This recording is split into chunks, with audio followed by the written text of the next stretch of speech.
Hello. So this is the start of the Attack on Titan Season 3 Part 2 vlog. So I already did the official video where after I finished this whole section of the story, I sat down and talked about it all together, tried to react to and talk through some of the big events that happened, as well as parse through the information that I'm trying to understand at this point. And this is the more beat by beat vlog where I'm discussing things immediately after finishing a volume or two and trying to be more in depth with the discussion. I mentioned at the end of the last video that I was considering just throwing all of season 4 into one long video and just to kind of avoid some of the more leading comments, as well as certain story elements that I figured would be better to give commentary on after I see how it's all executed. And a lot of people weighed in on that. I read the top comments. I didn't read all the comments, but from what I read, a lot of people weighed in on that, how they felt about it. Generally, the response was, at least what I saw, was very supportive. People saying, you know, do what you think you need to do to enjoy the story, but here's what I would advise, which is great. I super appreciate those responses. And it seems like a lot of people warned me that doing it all in one would be really challenging for me because part 4 is apparently more dense than any other part before it. So it would be really difficult for me to try to just sit down and talk about it all in one go. So with that in mind, I am currently leaning toward keeping my current format and just reading the topmost comments and not interacting with the comment section on the level that I have been, which is unfortunate, but also, I mean, I can get over it. It's fine. It seems like a lot of people are enjoying this format that I've been doing, so if that's what works for people and I just have to keep my nose out of the comments, then fine. I haven't decided yet for sure, though, so that was not me saying I'm making a decision. That was just me telling you what I'm leaning towards at the moment. But I also wanted to respond to a couple of comments that I thought were really valuable. So first of all, what I did when I decided I wanted to read Attack on Titan is I went to the bookstore and just purchased all of the volumes that they had that weren't duplicates, and they had almost the whole set, but there were a couple of gaps in their set. And so for the few gaps that I have, the few volumes that I have, I've just been reading online. But one commenter let me know that the translation I was using was not ideal. And there were some mistranslations in the screenshot that I was showing, which is not great for a story as detailed as Attack on Titan. I really would like to make sure that I'm actually getting the correct information. One example given was that my translation said that they were instructed to not let the Titans go near the ocean, but a more correct translation would be that the Titans themselves avoided the ocean. That's information I want to know. I don't know if I need it, but it's information I want to know. So I'm going to try to get a better translation, look around and get something that's better for the couple of gaps that I have in my collection. Then another comment that was great was, and I'm going to talk about this again later in the vlog, is when Reiner, Bertolt, and Annie betray Marco. I mentioned that Reiner was snapping back and forth between his warrior and soldier personas. And the commenter said that they interpreted that scene as that being Reiner's snapping point where he developed the soldier persona.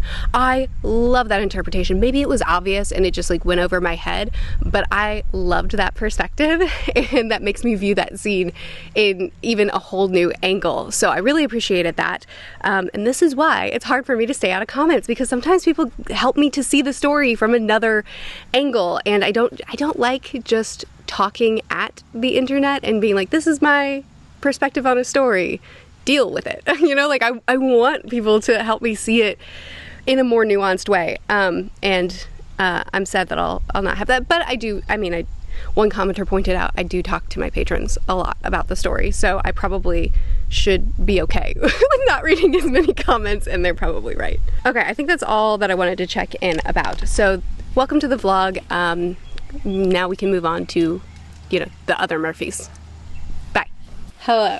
I am about to run to the gym real quick, but I wanted to chat with y'all before I head out. So I have finished volume 18 in the last update, in the last vlog that whole section ended halfway through volume 18. So I've finished that and I've read 19. So these episodes, these chapters have been a lot to handle. So starting off slow, easing us into this new arc, I really appreciated the scenes where Aaron and Armin were having a heart-to-heart, and Armin was explaining that Aaron really was kind of what saved him and what kept him going, and Aaron explained that Armin is the one that really introduced him to his dream. It made him realize that he wasn't free, and that really is what kind of formed how he acts now and what his goals today are, realizing that he wasn't free and that when he thinks about getting that freedom back, that's what gives him strength and what keeps him going even today. So they get back home. They're back to the wall they're trying to take back. They're back to the place where they grew up, the only home that they've known before that attack. I really love this panel where we see Aaron rushing in to do his part of the plan, and we see how Bertolt is waiting and Reiner is hiding, and we just kind of really quick get a glimpse of these three key players and what's to come and what kind of role they're playing. I really love the way that was drawn out. I think it looks fantastic. So Armin, clever Armin, who can figure out anything it seems, realized that, and the deductive reasoning is there for me as far as Armin realizing, okay, we already found some Titans hidden in the wall before. We can't find these Titans, so we can't find them, but we did find their scraps. We found their mugs and stuff. So we know that they're nearby, but they're not here. So what if they're hiding in the wall? They start tapping the wall and they end up finding them. And this scene right here in the anime of him realizing, oh, this is hollow, and then uncovering it, and then Reiner just attacks. Oh, it was so good. And then Reiner attacks, and then Levi attacks and actually near kills the guy. Like, apparently there is a procedure about, like, moving your consciousness through your spinal, I don't know. I'll read out the lines in a little bit. But he near died. He had a sword through his neck and barely survived. And then, of course, the rest of the Titans arrived as well. So that was volume 18. Now let's get into volume 19, because this is the volume that really wrecked me. I love the scene between Erwin and Levi where where Erwin makes Levi stay behind and not go protect the horses, but not go protect Aaron, but rather stay back with the horses. And the reason is because you're the only one I can trust to destroy the Beast Titan. And then he says, understand, I'll make up for failing to get the Armored Titan. I also love this whole page here where this is right after Reiner realizes that Aaron is luring him away, and he has this kind of face-to-face with Erwin, and the look on Erwin's face as they're just watching each other for a minute, trying to decide who's making the next move and what will the next move be. And then we have the big fight, which was excellent, both in Aaron really doubling down and being like, I beat you once before, I can do it again, you're not as strong as Annie, as well as Hanji's, wait, hold on, what's this? Cutting to Erwin's flashback and the fact that I alone had dreams of my own. Before I knew it, I had subordinates under my command. I spoke words of inspiration to my comrades. I told them to dedicate their hearts to humanity. That's how I fooled my comrades, how I fooled myself, and built a mountain of corpses on which I now stand. This page right here is extraordinary. I was hard on the artwork at the beginning, and I think deservedly so. And very quickly it started improving, still with some panels that were okay, still with some that were a little bit weak, but some really strong panels too. You could tell which ones got a lot of time and focus. But I think lately there's just more consistent, great panels like this one that just have so much detail and pack such a strong punch, showing us that Erwin really holds a lot of weight towards the lives that that have been lost because of his command, because of the choices that he's made, recognizing that these lives weren't lost for nothing, recognizing that if they hadn't died, we couldn't have gained the ground. If they hadn't died, we couldn't have advanced. We couldn't have succeeded in our plight. So it's not worthless death, but it is death that's on his conscience. It's death that he ordered. It's by his command and by his choices. And so it's not from the perspective of someone who says, yeah, this is the cost of war. This is how we win. You know, it's not from the perspective of saying, this is what soldiers are for. We have to throw soldiers at this problem in order to succeed. It's from the perspective of someone who feels that cost. It's from the perspective of someone who carries the weight of these deaths with him wherever he goes. And I think that the impact of this, of how deeply burdened he is over the choices he made, yet still making them, I think was really well displayed here. And yet, his mind still keeps drifting to that basement, and I too, Erwin, cannot wait to see what is inside of that basement. So we also, with the fight, with this stuff with Erwin, we also have Hanji, the new invention of these spears. It cracks me up that nobody wants to call them spears, and Hanji's just like, can we at least call them spears? They serve a purpose. But it's like a bolt of lightning. The effect, as you can see it, that's why they call it the Thunder Spear. So we get to see this fight. We get to see them using the spears. We get to see how much damage Reiner is taking, how much it's hurting him. The soldiers are going in, getting close, getting attacked. And then we have the part that just ruined my day. A flashback to my sweet boy Marco.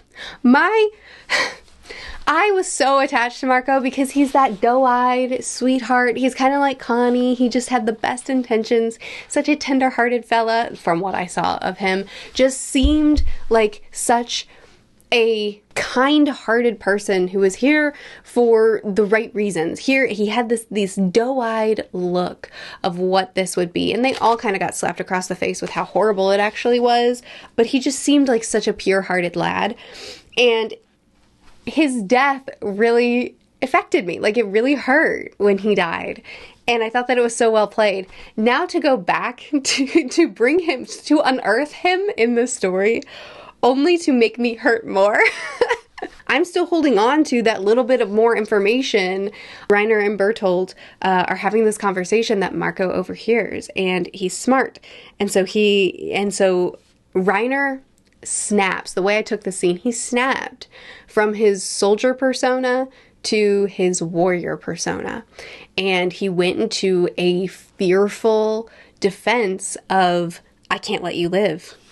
So he holds the guy down. You can see in Bertolt's eyes how terrible this is. You can see in Annie's eyes how much this kills her, that they're put in this position. She doesn't want to do this. And she even tells them, she's even like, are you kidding me? You know, this slip up is horrible to her. She doesn't want to do it. As Marco is crying and screaming out, Annie, save me! This line of dialogue was super interesting to me when Annie told them, do it yourself! Handle this yourself! This is a you problem! And Reiner says, you just risked your own life to save Connie's, didn't you? Why? This is hearkening back to when they ambushed all the Titans from an aerial, and Connie failed to take his Titan down, so Annie struck down his Titan for him. Why would you put yourself in that kind of danger? Have you started to feel compassion for this evil race? That's what he said right there. Right there. You see it? Have you started to feel compassion for this evil race? Prove me wrong right here. If you say that you and your father waiting for you to come home are any different from this defiled race, I guess I've gotten a sneak peek to the ideologies that they have been fed, that they've accepted wholesale. Anyway, the fact that he was so terrified in this scene, the fact that he was so afraid of everything unraveling too soon and their plan not being able to be carried out, that he snapped into his warrior self, attacked Marco, took his ODM gear, and left him to die. And the whole time he's crying out to them. In the manga, he says, "We haven't had a chance to talk this over," as the Titan is descending upon him. I believe the line in the anime was, "I don't want to die." As he's like crying out to them, "Talk to me about this." Oh, that's right. Oh no. In the anime, that's right. He was screaming out. He was like, "Talk to me. Why aren't you answering me? Why aren't you responding to me?" And then finally, after they left him and the Titan was right on him, he said, "I don't want to die." And that was shortly after the scene where Reiner had been attacked by the spears and he was being blown up and he was dying, and he cried out to himself, "I don't want to die." Man, sorry. It's just tragic. It's just a really, really tragic scene, pretty much from every angle. I mean, Marco especially. But as far as I can tell, from every angle, this is a really tragic scene. So then we cut to them now, sitting on the wall. Well, not now, actually, technically. A bit ago. Recently. Sitting on the wall, drinking their hot black liquid, with the Beast Titan telling them, you know, do it, do the job. I'll do it without you. But then Bertolt, if you can't be the Colossal Titan, then you'll be giving up your role as the Colossal Titan. Then we had this conversation between Reiner and Bertolt. Reiner telling him, you have to act on your own. You have to, don't wait for commands. Like, just just go, move, make decisions. And then I love this here where they tell each other they've got each other's backs. They tap each other's backs. "I'm counting on you, buddy. Leave it to me." And then we cut to this scene where Reiner is pretty much gone. But he has enough strength to give the signal, to call out to them. And then Bertolt is thrown in the barrel. And the assault begins, essentially. Here it is. Here's the scene that I said I would read to you, or the dialogue that I said that I would read to you about, like, what in the world is going on right now. So he is still alive. Reiner is still alive, even though his face is gone. It says, "So, does this mean you were able to transfer your consciousness across your body's nervous system? I see. If you use your nervous system with a Titan's brain, you'll even be able to retain your memories. But that's a last resort. I can't believe you'd actually do it." I loved this scene where Armin tells him, give us your demands. Let's work this out. Let's figure something out here. And Reiner says, "I only have 2 demands. We want you to give us Eren, and we want all of humanity inside the walls to be wiped out." That's just how reality is, Armin. Everything has already been decided. And Armin says, "By who? Who decided it?" And he said, "I did." But then scenes like this happen, that where he does meet with Armin. Like, they meet face to face. They have this conversation. Armin tries to taunt him with Annie again, tries to get at his weakness. He sees through it. He calls him out. And then Armin says, "If you figured out that much, why did you agree to talk?" And then Bertolt flashes back to the scene with Marco, and he says, "I wanted to make sure. I thought that when I showed up, you might start whining and begging for mercy again, but it looks like you're fine now." Again, I can interpret this in 2 different ways, but the way I choose to interpret it is that he's still haunted over Marco just wanting that one last conversation. Can we just talk this out? Is there a chance for us to resolve this instead of for you to just end me because of this thing that you're having to do? And here he is talking with Armin, still haunted over that and thinking, maybe I'll have that one last conversation. Maybe we will talk it out. Maybe there is some other answer than what I think is the only path I'm allowed to take. Anyway, Mikasa's awesome. She comes in during this scene like a friggin' shadow warrior. And, Bertolt stops her. which is good because I still need some answers around what's going on with these kids. So they all think that they're safe because Reiner is in the blast zone for Bertolt, and so they don't think that he's going to set off the explosives. They feel like they're good to go, but as Bertolt is flying away, he says, what a strange feeling. I'm barely even scared. I can see everything around me. I feel like my outcome would be acceptable. I feel like any outcome would be acceptable. That's right. No one's at fault here. Nothing could have made a difference. Not in a world that is this cruel. And then he does it.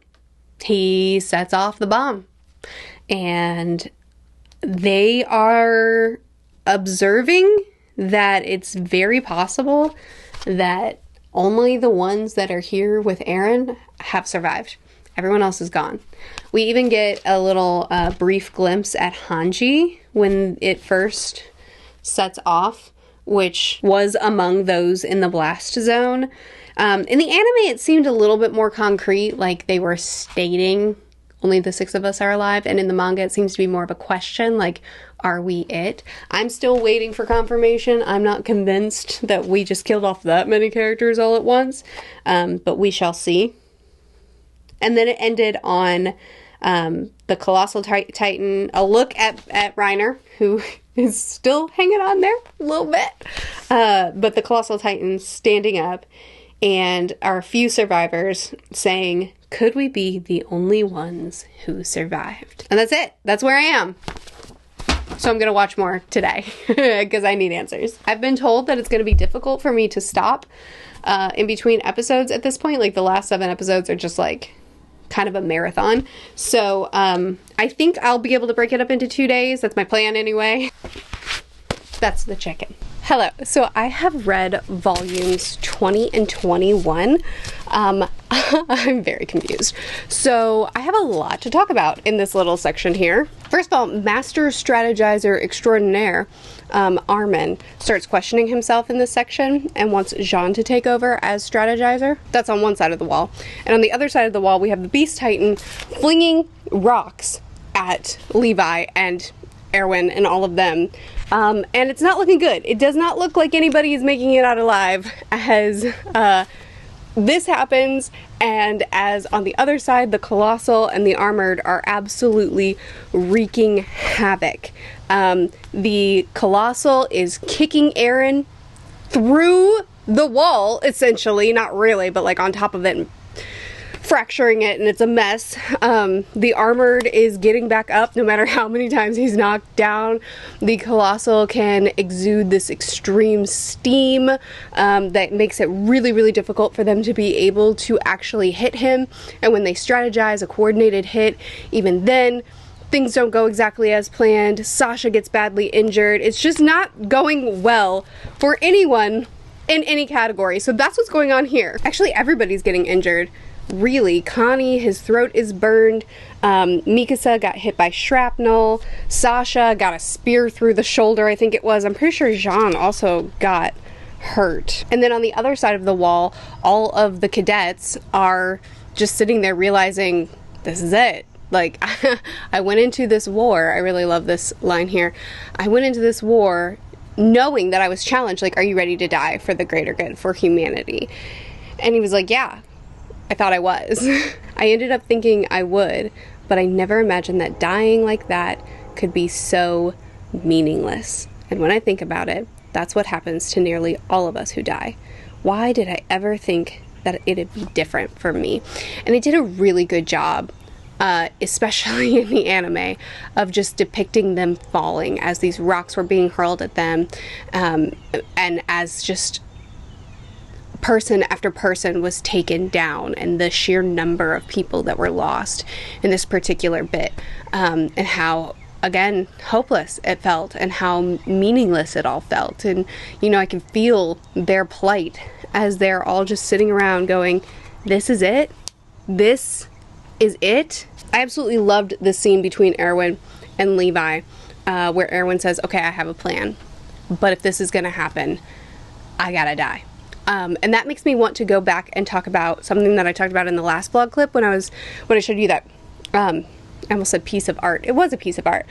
of Erwin standing on the bodies, and the way I interpreted that, of him really feeling the weight of those that he's sent into battle that have died according to his command. And I still think that's true, but I also think that I didn't pick up or know what to do with the full what was being articulated through that scene. Because while I do think that he cares about their lives, and those lives, those human lives mattering and not just being fodder, but he also made very clear the importance to him of his dream, and that his dream was more important than anything, honestly. More important than losing more limbs, more important than humanity's survival. Finding out the secrets behind this world, that was what motivated him. And he made that clear in that scene, and he made it clear in the previous scene, not the previous scene, in a scene several scenes ago when Levi told him, hey, you gotta stay behind. And he said, no, I'm gonna see what's in the basement. And Levi's like, I'll break your legs, I'll do this, I'll do that. And he's like, I don't care, I'm going. And Levi asked him, is this more important to you than physical injury? Yes. Is this more important to you than humanity? Yes. So Erwin's made very clear up to this point that the thing that drives him is his dream, understanding the secrets of this world that his dad died for, that he's been driving toward all this time, right? So I didn't know what to do with that scene in congruence with, alongside of him really mourning the loss of these people that have died in this plight. And I think that this scene kind of brought it all together for me, and that's that he has this passion, this dream, that is his main driving motivator. But there's also the side of caring about these lives and caring about doing what's right. So we've seen him act we've seen him send people to their deaths, and we've seen him also act very selflessly of, saying, okay, if you're gonna kill me, but just finish this mission out. Just lead them if you won't let me do it. Reckoning with the fact that people were dying, but saying, for the sake of humanity, I'll become the butcher. Like, I'll take that weight on myself. So he's doing it in a way where he hasn't detached himself from the consequences, but what drives him over saving humanity, over anything else, is that dream.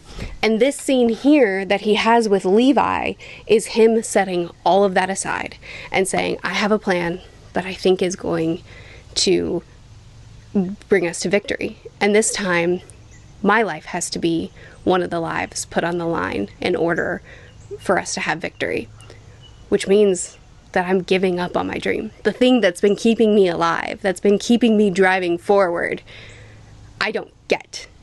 And not only do I not get it, but I'm surrendering it willingly. I love him reckoning with that, but then also Levi confirming to him, yes, this is the right choice. Yes, this is what you need to do. I loved the line too, because it was so harsh. Give up on your dreams and die for us. Lead the recruits straight into hell, and I'll take down the Beast Titan. It seems so crass, but it also made him smile. It also gave him that relief, that knowing, yeah, this sucks, but this is the right choice. I do have to put it all aside. Everything that is selfish in me, I have to put aside for this mission. I thought it was a really, really powerful scene. And then, oh gosh, his speech toward the soldiers, talking about, no, this wasn't meaningless. Like, living this life, being born into this world, what we've done, it is not meaningless. Just like everyone that has fallen before us, their lives weren't meaningless either, were they? And then they charge into battle. And again, the anime did such a good job of depicting, and the manga did too, but it really affected me in the anime, of just depicting the fear and the terror in their eyes as they charged into battle, screaming and charging forward while being terrified, horrified. It was really powerful. This line confuses me. It's a tragedy that King Rice took the memories of the world away from them. Because of that, this is the Beast Titan saying all this as he's getting ready to slaughter them. Because of that, they make the same mistakes over and over again. I'm sure that by the end, they'll be sending every person inside those walls off on a suicide charge, from their elders to their children. They'll go on saying that if they're going to die anyway, they might as well die a proud death. It only proves how unimaginative and set in their ways they are, the little fools. But then he gets really upset about it. It really bothers him to the point that he actually crumbles the rock that he was supposed to throw. And he's like, what are you doing? You're not like that. What are you getting worked up for? You're not like your father. Well, because I've read 2 volumes, I know that his father is Aaron's father. So he's talking about Jaeger when he's like, okay, calm down. Don't get all upset over this. It's okay. So anyway, they all charge into battle, and then Levi comes from behind, takes down every single Titan that is surrounding him, and then fights him as well. And this fight was extraordinary. It was so beautifully animated. It was so strong. Levi is such a cool character. And when he actually pulls him out of his Titan body, has him in his human form, has him trapped, has him injured, sticks the sword in his mouth and says, turning Titan puts a heavy strain on your body so you can't transform again while you're busy healing. Isn't that right? And he's gonna hold on to him because he has this serum, and he's gonna turn somebody. And he wants to turn them into a Beast Titan. And I am so angry at this little 4-legged Titan, this one that is on his hands and knees, that not only took Zeke, but also took Reiner. Daggone! You can't just do one and then leave? Really? You have to just collect them all and ruin all of our plans? Someone kill that Titan. I know they're humans. I shouldn't say that. So, we had this amazing scene with Erwin giving up his dreams in order for the greater good. And now we cut back to what's going on with Armin, who's doing the exact same thing. He's giving up his dreams of being able to see the sea, the thing that has driven him to join the Survey Corps, the thing that has had him fighting all this time, the thing that has motivated him all this time, is to be able to see the outside world, to be able to look at the ocean. And here he is doing the exact same thing. Giving up on his dream, setting it aside, sacrificing his own life for the sake of everyone else. And there was a line, oh, there it is. Yep, I'm already turned to it. When he stabs through Aaron and he's trying to wake him up, and he's like, Aaron, wake up. You're going to go see the ocean. So he wakes Aaron up by promising him, don't worry, you're going to get your dream. Don't worry. And he tells him, no, I mean, I'm a coward. I'm not a hero. I'm not going to sacrifice myself. I'm going to see the ocean. This is my dream. This is what I've been fighting for. Obviously, I'm still going to do it. And then he holds on for so long. He holds on for so long. He suffers for so long to give Aaron all the time that he needs to be able to harden and seal the wall and then come from behind and attack Bertolt. And this scene was so tragic. It was so emotional. Armin, should I say this online or will I be persecuted? Armin's not a favorite of mine. I don't dislike the character, but he's not a favorite for me. Yet, this scene was so beautiful, not just because of the parallels between him and Erwin, and it's just really good writing, but because it was just that sacrifice, that suffering that I had to watch him endure in order to give them an opening. It was really well done. And at the same time, on the other side, we have the Armored Titan fighting, and they're not able to execute their plan perfectly. They didn't get they didn't hit in every place that they were trying to hit.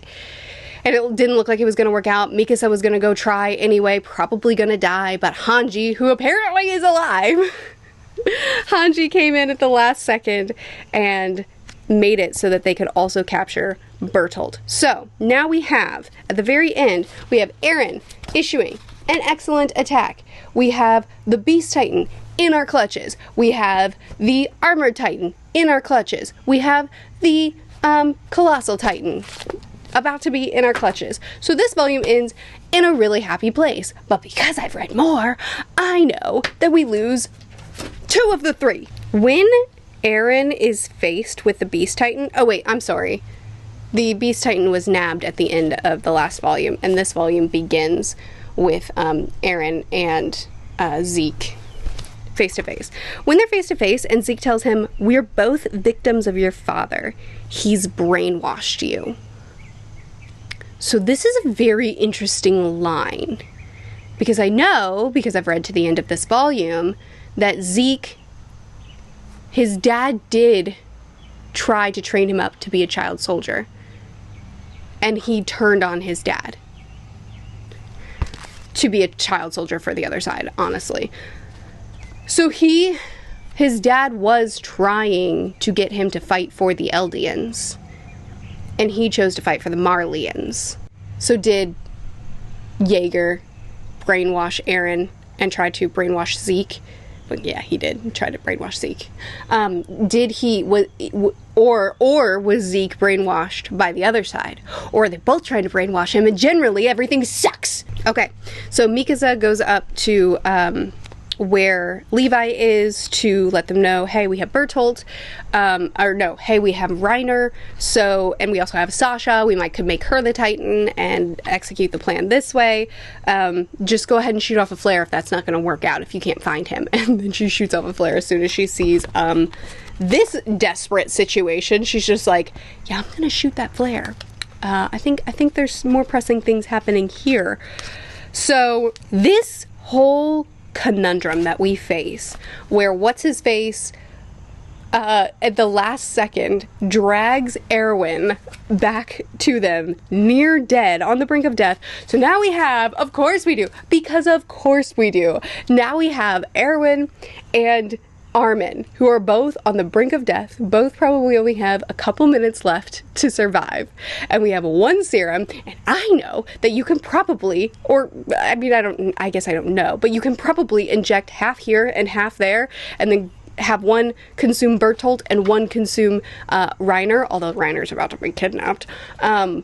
I know that because I watched Rod Rice lick a serum, and that was good enough. But he also turned into this disgusting beast that wasn't fully formed. So, but they also they don't know what Rod Rice did. All they know is what they know, which is that I have 1 serum, there's 1 person, right? Okay, fine. So, we have 2 people one who's significant to those who have been directly under him for a long time, people like Levi and Hanji, and then we have another person who's significant to people like Eren and Mikasa. And we have 1 person to save and 1 person to let die. And that's the question.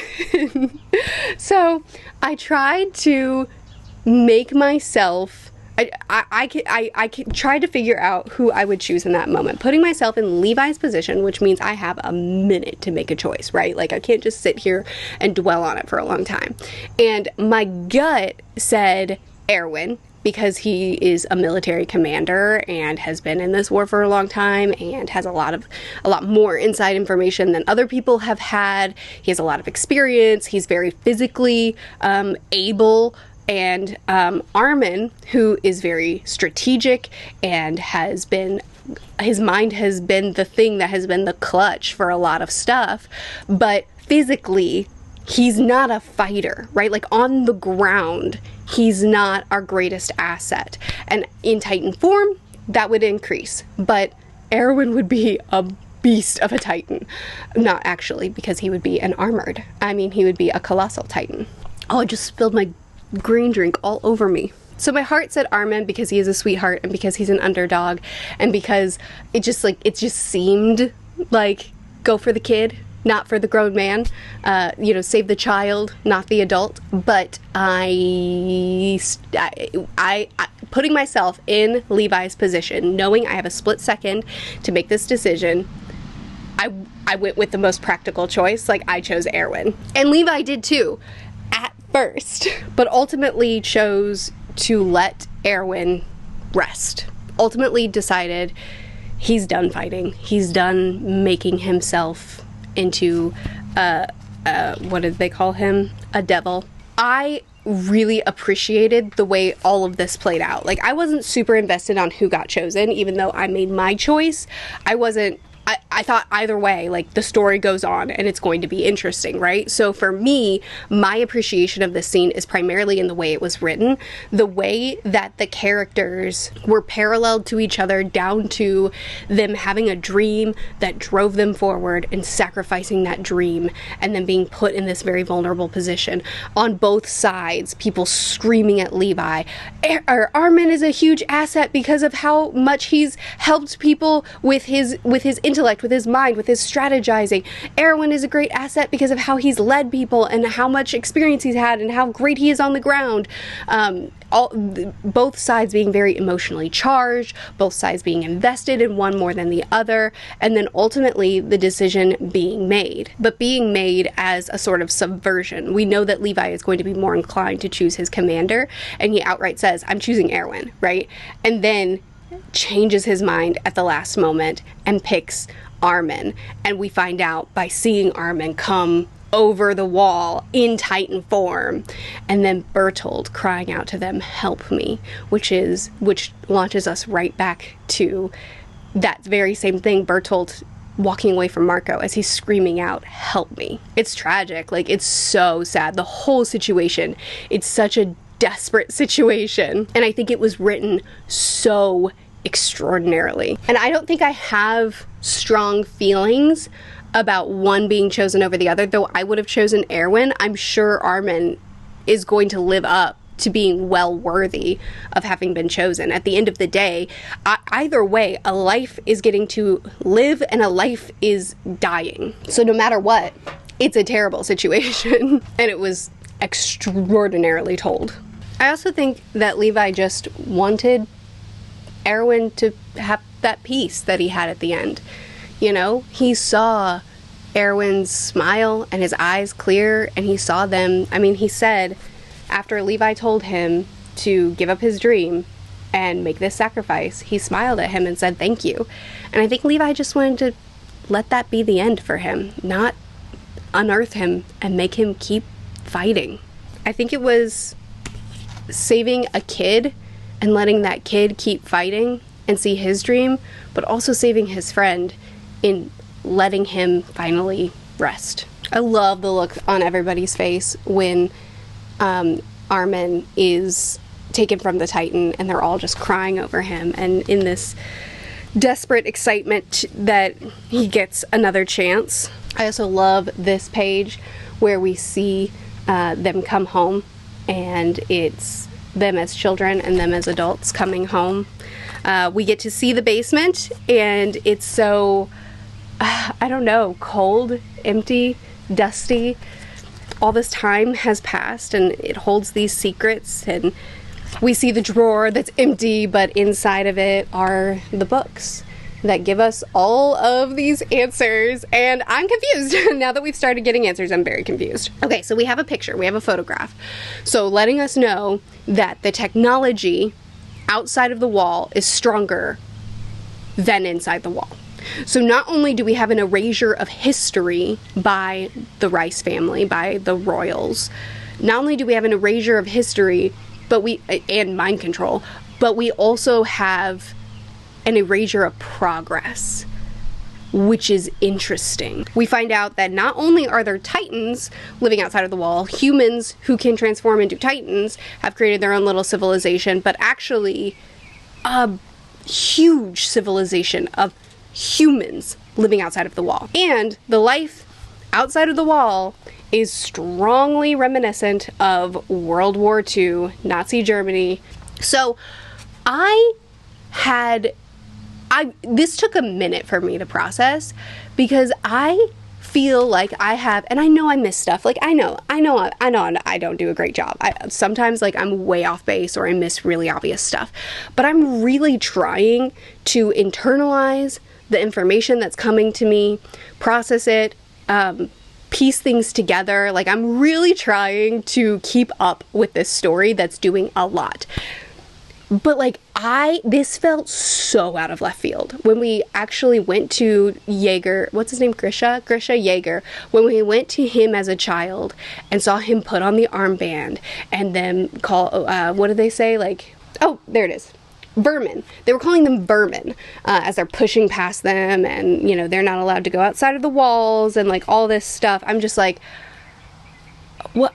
Was there build up to this? Like, what? And I'm sure there was, and I just missed it, or like it was just so subtle that you don't see it until the reread. So Grisha Jaeger, when he was a kid, he and his sister went outside the wall.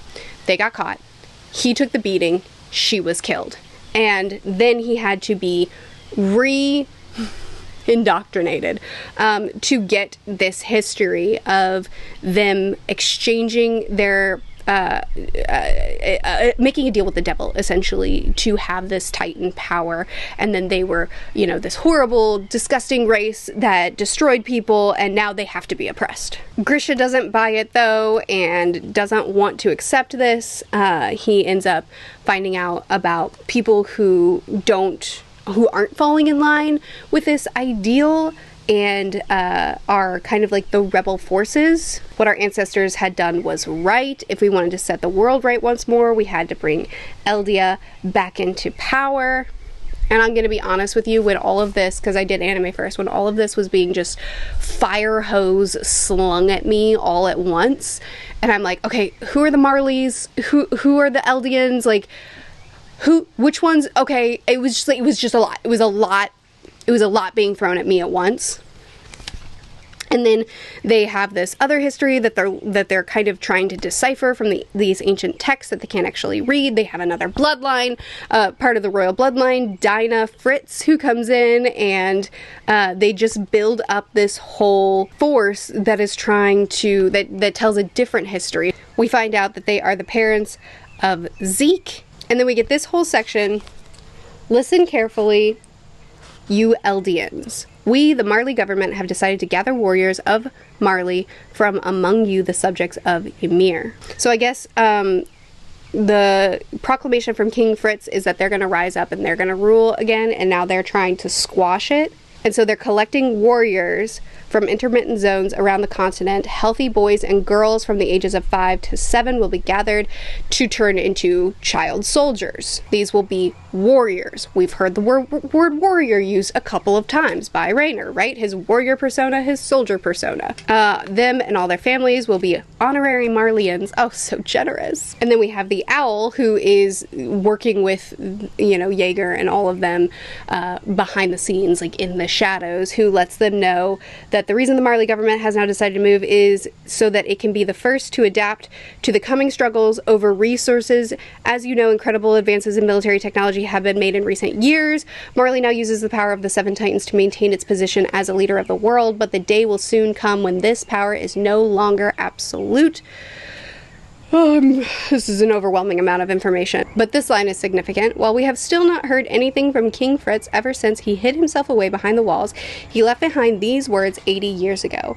If ever you try to interfere in our affairs, the tens of millions of titans that sleep inside the walls will surely flatten the entire Earth. So as long as this threat exists, no one can lay a finger on him directly. In other words, the Marleyan government's goal is the same as ours. Enter the walls without provoking King Fritz and retake the founding Titan. And then he decides to make his son into a Marley warrior, so he's going to be turned into a child soldier / child spy. But he ended up turning on them. I mean, he's a child, my guy. Like, you're putting too much on him. I just... okay. I'm overwhelmed. I don't know.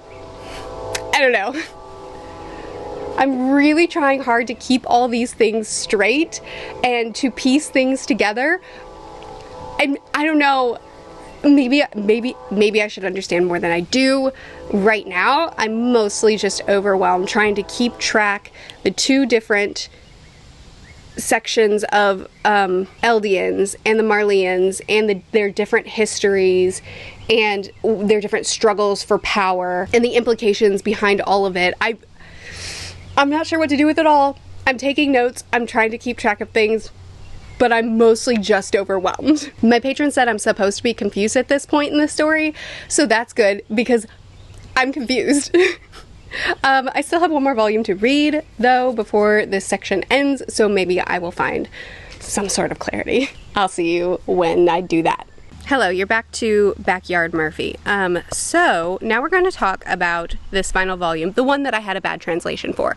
So I'm still going to be relying on my bad translation, unfortunately. So in the proper video, the season three part 2 proper, what I did for the last section of this was I just tried to bullet point, collect all the information that was given to me and try to kind of map out what I should know at this point.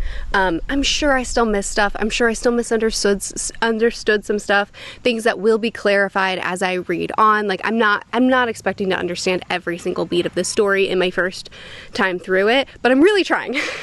And so that was how I dealt with the onslaught of information that I got. But that also meant that I was kind of detached from the story when I was talking about this final volume. So it's the way that I talked about it, not in actuality. So instead of repeating the information that I think I've garnered, I'm just going to refer you to that video if you haven't watched it for a collection of information. And in this video, I want to talk more about like the story beats and more about the things that I kind of glossed over in that other video. So this is volume 22, and unfortunately I am reading it from the translation that I now know wasn't ideal. So I really did appreciate in this situation where we have different people with different histories that they are teaching people, and different histories that they are relying on or that are being passed down, whether through an agenda or through like true honest belief. In these directions, what we're seeing is a lot of indoctrination. We're seeing a lot of characters that are in their desperation and in their terrible situations saying, either for a bid for power or as a bid of defense, saying, okay, we're going to use other people, in this story oftentimes children, to get to the point that we think we should be at, and that is explicitly in the story shown to be a big old mistake. Also, sorry, my iPad is broken. A big old mistake where he even says, I of all people should have known how immoral it is to taint your child's mind with your own ideology, as he's like pouring over Zeke, telling him, you know, this is what you do, this is what we expect of you, this is the history that we want you to work off of, and that's exactly what happened to Grisha. And now Grisha is doing the same to his son with different intentions, for a different purpose, but still doing the same to his son, and his son then turns on him. And it's just like that pattern of what's happening and kind of just showing the different angles of how people respond to these different situations that they're all living through. It's very interesting the way it's being told.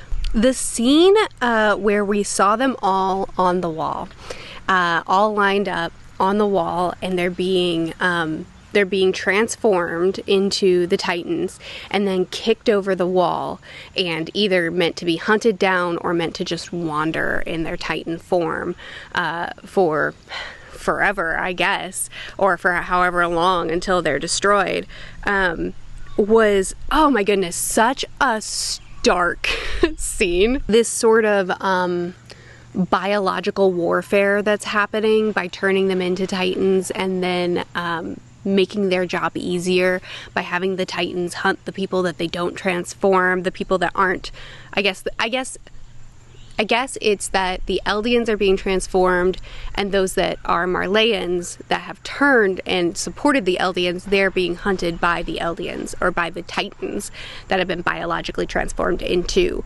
Titans, right? Am I understanding that correctly? And then the scene with Dinah, who also, you know, the scene between her and Grisha, where they're both, especially Grisha, he's so upset that this is happening to her too, to the person that he loved, and doesn't want her to be subjected to this as well. And she tells him, don't worry, I'll always keep looking for you, like I'm not gonna forget you. And that ends up turning towards such a tragedy that she ended up harming his family unintentionally, not her fault, but that in this form that it ended up being a tragedy instead of a love story like she was hoping for. Like, that whole scene was just so well told. It was the perfect mixture of well, really not a mixture at all. It was just tragedy. It was just really, really sad, but it was so well done. This one person who was chucking people over the wall that ended up getting chucked over the wall by the owl said, "We achieved peace now, but that's only because we were able to free ourselves from your rule. Rats like you are bound to resurface eventually. You get it, don't you? Every human being on this planet wishes for the Eldians to be wiped off of it." I'm very excited to learn more about this history. I'm very excited to get more details given to us and get it kind of like chiseled down, away from the lore, away from the embellishment, away from the creative liberties that might be taken for the sake of letting people know, hey, we want to wipe this whole group of people off the earth. So, let me just tell you what their history was, right? Like, whatever it is that's been embellished or legendized, you know, warped over the years by the different sides, I'm really looking forward to whittling down what the true history is and learning more about that. Oh yeah, right, because then Grisha tells him, your history, it's all lies. Our ancestor Ymir used the Titan's power to till the wasteland into fertile fields, build up roads, span the mountains, the mountain passes with bridges. She brought wealth and riches to the people of the land, right? So they have like these opposing histories. He turns Titan, shows Jaeger what he can do as a Titan, and then says, or shows Grisha what he can do as a Titan, tells him a little bit about the Titan history, which we went over a lot of the details of that in the last video, and then says, ask me anything. And then Grisha's like, I have lots of questions. And Jaeger's like, no, the owl says, no time for that. Let me just tell you what you need to know. My name is Erin Kruger. As I just showed you, I hold the power of one of the 9 Titans within me. In other words, I am one of the subjects of Ymir, just like you. So then we get to know that the reason Owl has been hiding undercover and working for the Marleyans against the Eldians, or the people of Ymir, has been to serve Eldia. The Owl comes from family members who were in the Revolutionary Army, and the entire family was burned to death in front of him while he hid in a closet. And then he swore to avenge Eldia, but what he ended up doing was taking part in harming Eldians, you know, for years, until he felt like he was at the point, I guess at this point here now, where he's passing things on, and setting out, or sending Grisha out to get the founding Titan. So I think for this section too, it's also showing the cyclical nature of history, and of like passing down, like repeating the pattern. These people were harmed for just being Eldian and just wanting to defend themselves. His family was killed for it. So he said, I'm going to defend Eldia. And then he ended up harming so many Eldians in his quest to do it, in his plight. So I think it's just, I think it's another example of seeing these patterns that repeat themselves, and then, or even participating in the pattern that you are trying to disrupt. But I'm sure it also has a lot more meaning that I haven't garnered yet. Okay, so then they talk about the different Titans, their lifespan, and the paths, all of which I'll address in just a minute. Okay, so I guess I'm going to talk about it right now.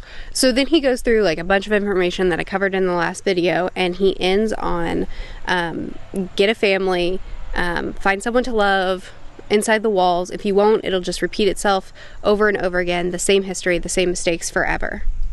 If you want to save Mikasa and Armin and everyone else, you must finish your mission. And then Grisha asks, who's Mikasa and Armin? And the owl says, I don't know. Whose memories are these, I wonder? Okay, so this is what caused me to spiral. So I mentioned this in the last, or in the other video, but I was watching this episode, I was streaming this episode with my patrons, and when he said that, I spiraled into a whole theory because the fact that he just said Mikasa and Armin and he didn't mention Eren, I was like, why did he leave Eren out? Why did he leave Eren out? Wait, the paths transcend space and time. That's Eren. Is Eren Eren? Did Eren not mention Eren because Eren is Eren? Are they the same person? And it was like this whole big long spiral that went on for honestly probably too long. Hold on. Why did he say only Mikasa and Armin? Why did he say only Mikasa and Armin? The paths transcend space and time. His name is Eren. He looks like Eren. He said he's about to die. Eren only has 8 years left. But when do we time travel? I know I had that alternate dimension theory, but that was wrong. I was wrong. I was wrong. I was wrong because that was just a memory that had been erased. She just forgot it. So I'm going to condense it. Essentially what I was thinking is the paths. So when it was introduced, there's this illustration of Ymir and then these sort of threads that go out from the coordinate to the other titans, and they're all connected. And so I really latched onto this thread that attaches them to the coordinate, but also transcends space and time. So the fact that we have this path that transcends space and time, and the fact that they have each other's memories, which means that the memories too can transcend space and time. So Eren Kruger can have memories from the past, but also memories that have not happened yet, memories from the future, that it can go in both directions. So future holders of the attacked Titan could have these memories too. But the fact that Eren's name is Eren, honestly, the two Erens look alike. Like, they look like the same person with maybe, let's say, 7 or 8 years difference. You know, he said he was at the end of his 13 years, and then he looks like Eren. He's named Eren, different last name, and he's like, you gotta save Mikasa and Armin. Doesn't mention also save Eren. I think there was one other clue, too. There was one other thing that I fixated on in the midst of my, like, spiral. I don't remember now. Anyway, the paths were introduced right before this new Eren, who has the memories of a future Eren and is defensive over future Eren's most important people in his life. It all just made me think, this is Eren. Like, it's the same person. He has transcended space and time, and he's here now. I don't think that anymore. I thought on it for a couple of days after that reaction and realized that I was probably just being ridiculous. First of all, just because he didn't mention Eren really doesn't mean that much. Like, it's possible that, you know, he knows that Eren is destined to die because he's a Titan. And so, like, he only has 7 or 8 years left. So it doesn't really matter. His fate is fixed. He's going to die, and it doesn't matter. But Mikasa and Armin could be saved. It could be as simple as that. Also, we saw this Eren in the kid, or as a kid in the closet, watching his family, who he was assumedly born to. I guess it's possible he wasn't born to them, but still, we saw him as a kid watching his family be burned. So it's not like Eren, from the timeline that we're accustomed to, transcended space and time, popped over here to initiate this thing after, you know, when he's 23 or whatever, and then set everything off into motion. It's really not mentioned to be a physical transcension of space and time, other than the blood and bones of the Titan, which I assume only means like the Titan form is gonna look the same each time, because it's the same Titan form that's also being passed through this thread, this connection, but not like I can time travel, right? So I think I was pretty off base with that one, but it was a really fun spiral, and it was, y'all enjoy some goofy theories sometimes. So there you go, there's the one that I had at that point. A couple of other things that I didn't mention in that video. Oh right, I didn't mention this scene when I was talking about like the theming, the potential theming of using like monster, whatever, I'll just read it. Just like we hated the Titans, feared them, loathed them, and wanted them to somehow vanish from this world, everyone else feels the same about us. They don't think of us as human, but as dangerous monsters. If this conviction of theirs is what makes this hell repeat itself over and over, then this hell will never end until we're annihilated. Oh, such a good line. Such a good line, and just a really great look into what happens a lot of times, looking at another group of people and not considering them human, and just wanting to annihilate them, and how that just continues a cycle and doesn't actually bring any sort of real peace. Not that it's always actually for the sake of peace. Okay, so now the ocean scene. So I didn't talk about this at all in the video because I was just too fixated on trying to parse through information. This scene was beautiful. Seeing everyone who has been talking about the ocean, specifically Armin, this has been his dream. He put this dream in Erwin as well, and they finally got here. They're finally here at the ocean, seeing it for the first time. It's Armin's dream come true. He gave it up and he sacrificed his life so that they could continue on, but he got that chance back, and now here he is. And in the anime, the scene was so bright. It was so beautiful, but it was also just so quiet. Seeing them tasting the water and it's gross, or like sniffing it, interacting with it for the first time, as this is the first, like, I don't know what to do with this, playing in it, wrestling, grabbing stuff out of the water and like inspecting it, and like this is new territory for them, and watching them do that was some kind of joy. You know, it was such a beautiful scene, and the look on Armin's face as he was like looking back at them and so full of joy, and then the contrast of Erwin, that too is seeing one of his dreams come to fruition, and there's this darkness and this sadness over him. But it's not true. What's waiting for us on the other side of this ocean is the enemy. Everything is as I saw it in my father's memories. So if we kill the enemy, the one waiting for us on the other side, will we finally be free? Real downer of the moment, but also being able to experience his dream finally of being at the ocean with Armin and Mikasa. After everything that they've been through, they're finally here, and they're here together.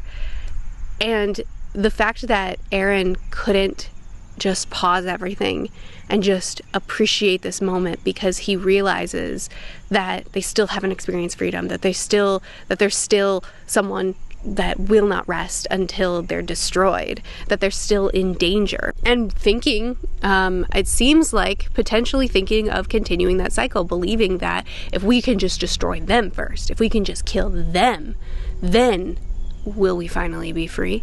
It's so interesting because literally right before this episode, when we learn about the Attack Titan, I was like, oh, okay, wash my hands of the Erwin might turn theory, right? Like, I felt like there was heavy foreshadowing at the beginning of the story saying that, or showing that Erwin might turn. Like, he does not seem like he is like the through and through heroic, I will, do what it takes. Like, he seemed very on edge a lot of the time. And it also at the beginning appeared like turning Titan too much was actually like affecting him mentally and physically in a really negative way. And so I kind of latched onto that, and I held on to it for a long time. And then once we learned about the Attack Titan, and that no matter who it shows up in, no matter when it shows up, it fights for freedom, I'm just like, oh, okay. Erwin is gonna fight for their freedom. He's not gonna turn against them. Like, don't worry about it. And then this scene happens, and I'm like, well, I mean, like, but? Like, I don't know. But it does seem like he could not appreciate this moment until, or because of the enemy that's still out there, that's still at large. And so now he's just like, they want to kill me. They won't rest till I die. So I'm not going to be free until something changes. Is this something that changes me? Do I kill them all? So I'm really, really curious to see what comes next. Anyway, that is the end of volume 22. That's the end of this section. I'm now entering into part 4. I will, starting now, for this part of the story, for this video, I will only read the most upvoted comments. I won't dig deep into the comments, even though I do love the discussion. I will practice self-control. So if you see leading comments, don't freak out on people. It's not a big deal. I don't want to discourage people from commenting, but if you see leading comments, just downvote it, just push it down, because YouTube, if a comment is downvoted, then it gets pushed down, and if a comment is upvoted, then it gets pushed up.